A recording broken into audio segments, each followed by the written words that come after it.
Folks, so here we have a 2023 Maverick. And, you know, this is known as a cheap, affordable truck, and I've seen reviews on it that it's good quality. This is a higher level trim, though. This truck is a 2023, and it's almost $40,000. This is the XLT model.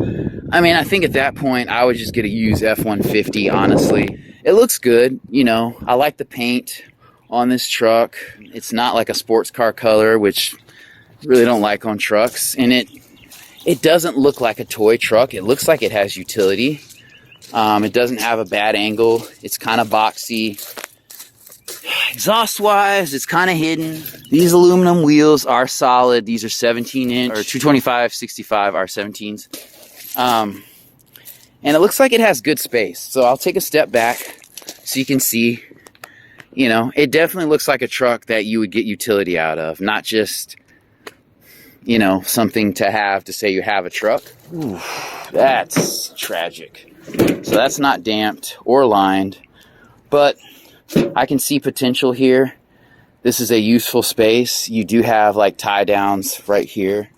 You know, you have a little compartment in here, which I wonder what you would use that for. But yeah, this is good space. You can put a washer, dryer, maybe kind of tilt a love seat or couch, hang it out the back. This is a hybrid. Interesting. Has a, oh, sorry, this is a 4-cylinder. Where am I getting that from? This is a 2.5 liter engine.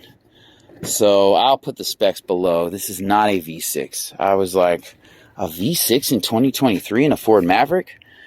Anyway, not a fan of this. I don't know. It's different, but it's not great. This inlay looks like the sole of my shoe, so that's kind of interesting. I don't like that. I like the metal accents. I like the kind of chic interior here.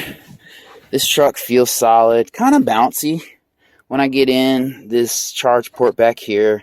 So yeah, looking at the interior, it is handsome in here. I don't understand this design, but I do like the layout. You know, the back seat is comfortable. It's not as comfortable as like a Toyota Tacoma or a Nissan Frontier, but this is a lower end vehicle. This is like an economy truck, but again, it's almost 40, so I don't know. Sometimes you have to really consider whether or not to buy the top trim of a vehicle class.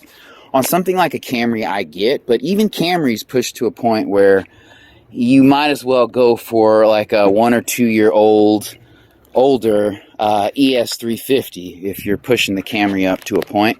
That's just my opinion. You know, the seats are not electronic. This is a hybrid vehicle. I don't like that you sit up above the dash, so I kind of have to look down and kind of, you know, hunch over to see the display. So it's digital. It doesn't look digital, but it is. This is pretty straightforward. You have radio controls here. LED lights here. You have one LED light back here, but you don't have lights at the doors. But yeah.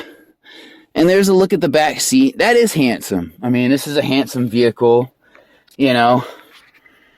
Has a nice outfit. I like the orange trim here. This is rubberized, which is dope. These gauges are not like your old school 90s gauges. This is rubberized. You know, you have good charge ports here. I love this electronic selector, electronic parking brake. But again, for $40,000, like, is this Maverick going to hold? That's damped, not lined. What are you going to put down here? There's no really room for a drink holder. I don't know. They went for fashion over function and failed at fashion, so it's a flop. The cup holders here are pretty straightforward. I love this kind of, you know, deep blue color. You know, this box in here is cool. No charging ports. You know, you can put your phone down in here. There's a rubber mat here. This vehicle does not have 4-wheel drive. It does not have push button start. Again, these switches, I like the metal accents here. I mean, overall, this is for a Maverick, this is a nice Maverick. I will not lie. Like, the front end looks great. It doesn't look like a cheap economy truck. You know, however, you're paying almost $40,000 for this truck. This is a 4-banger, 2.5 liter. It doesn't appear to be turbocharged, so it probably has like some kind of mild hybrid system. But yeah, I mean, you could change the spark plugs relatively easily here. 0W20 oil. Your coolant's right there. So you have 2 reservoirs because you probably have some sort of small battery. But I don't know, man. You're paying that much for a system that's, you know, a bit more complex. Nice, but not worth it is my verdict. And from here, it almost looks like an SUV. Good looking vehicle. I would either get the $23,000 version and, you know, some kind of used sedan.